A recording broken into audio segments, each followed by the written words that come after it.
nous sommes venus ce matin rencontrer les populations de Guet-Ndar parce elles sont en train de vivre des problèmes liés à la furie de la mer. Leurs concessions, les maisons qui étaient le long de la mer ont été détruites par les vagues. Aujourd'hui, plus d'une vingtaine de familles sont dans la rue. Toutes les maisons sont à terre.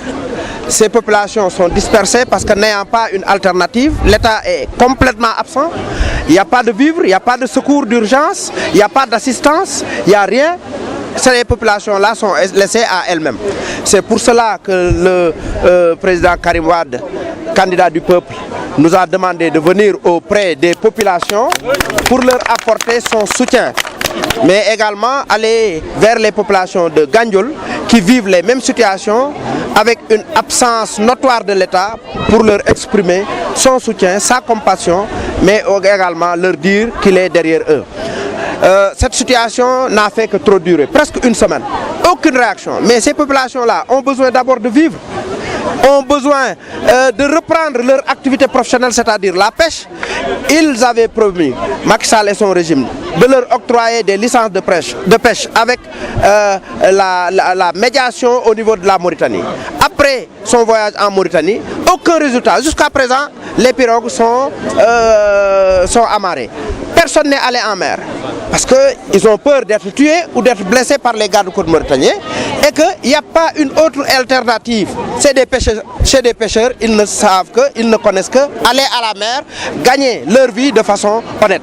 Malheureusement, ils ne sont plus en mesure d'aller en mer parce qu'ils n'ont pas de licence de pêche. Leur matériel est dégradé. Ensuite, la nourriture est finie. Ils n'ont plus de réserve pour vivre et faire vivre leur famille. S'y ajoute la furie de la mer qui vient vraiment les achever en détruisant leur maison. D'où l'urgence maintenant. Ah non, nous interpellons le président de la République qui a la responsabilité d'assurer la sécurité de toutes les populations, quel que soit l'endroit dans lequel ils sont en train de vivre. Aujourd'hui, cette situation, mais l'État réagit dans des situations qui n'atteignent pas ce niveau-là. Parce que ces populations qui ont gardé leur dignité, qui n'ont pas marché dans la rue, qui ont voulu attendre et subir la patience du régime, ils ont des limites. Ils ne peuvent plus continuer dans cette situation. Nous appelons Macky Sall et son régime à venir rapidement secourir ces populations, ces dignes populations qui ne parviennent plus à faire aucune activité parce que leur matériel est détruit, leurs maisons sont détruites et ils ne gardent plus aucun sou pour nourrir leur famille. La famine, sinon la famine risque de s'installer à Guet-Ndar parce que c'est de braves travailleurs qui ne tendent pas la main, mais cette situation quand même ne peut plus durer parce que ça a longtemps duré, ça suffit. Ça suffit et ça suffit largement. Ñu ngi nuyu waa Guet-Ndar ci di leen masawu aussi ci turu sunu parti PDS ci turu président Abdoulaye Wade waaye rawatina ci turu Karim Wade mi nga xam ne biig ci guddi bi mu yëgee affaire yi la may téléphoné ne ma demal ma Guet-Ndar te boo fa jógee demal ma Gandiol nga seetal ma population yi nga xam ne géej gi yàq na seen kër yi te ni ma ko gisee ñu ngi ci ay jafe-jafe ak ay joote yoo xam ne ba tey kenn walloogu leen. loolu nag bi mu amee moo tax tey ñu xëy ñëw ak sunu am di jàmm yi ñu fi am ak dëkkandoo yi nga xam ne ñoom ñoo dëkkoon fii ci Guet-Ndar ca kër yi toj seen kër ñu xëy ànd ak ñoom di waxtaan ak ñoom doon leen laaj jafe-jafe bi nan la demee. mais dégg nga liñ la nettali booba ba tey ñeenti fan a ngi yoo xam ne kër yi lu ëpp lu jege ñaar fukki kër daanu nañu njaboot gi tasaaroo na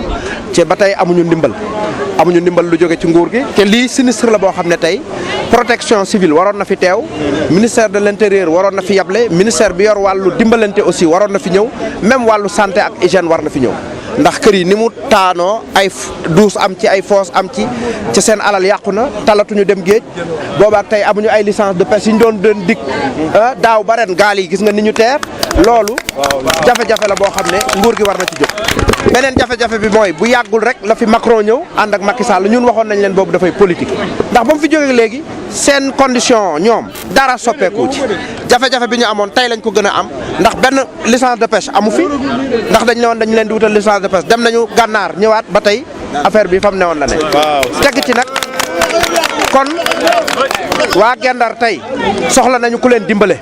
ci licence de pêche soxla nañu ku leen dimbale ci seen kër yi nga xam ne dafa daanu cee soxla nañu ku leen dimbale ci dund soxla nañu ku leen dimbale ci ay matériel lu mel ni moteuru gaal waaye itam ndàmpaay lii fu mu mës a am ci réew nguur gi day jóg làmb ci gafaga réew mi nga xam ne ñëpp a ko bokk pour dàmp nit ñi donc ñii loolu lu jàmp la fii ak Gandiol yëpp loolu jàmp na ci ñoom ba tax na kon jàpp nañ ne xëy na bu ñu waxee ak nguur gi ñu dégg suñu kàddu gis ne ñoom ñoo fi waroon teew tey pour defal leen defuñu ko ba ñun ñu ñëw ci tuuru Karim Wade di ko def jàpp naa ne danañ sol seen dàll pour ñëw wax ak ñoom dimbale leen parce que ñii seen ndimbal lu jàmp la mënatuñu xaar ndax ay nit bu ñu demee ba ñoog seen njaboot ñu ne ci mbedd amatuñu fu ñu fanaan amatuñu fu ñu toggee amatuñu duus ca yoratuñu dara seen poos ndax liggéeyatuñu loolu jafe-jafe la donc moo tax ñuy woo nguur gi ci devoir am ci mu ñëw li nga xam ne moom lañ ko war a mooy prérogative am doon li tax ñu teg ko fi muy Macky Sall ak nguuram nañu ñëw wàllu ñi ndax ñi sonn nañ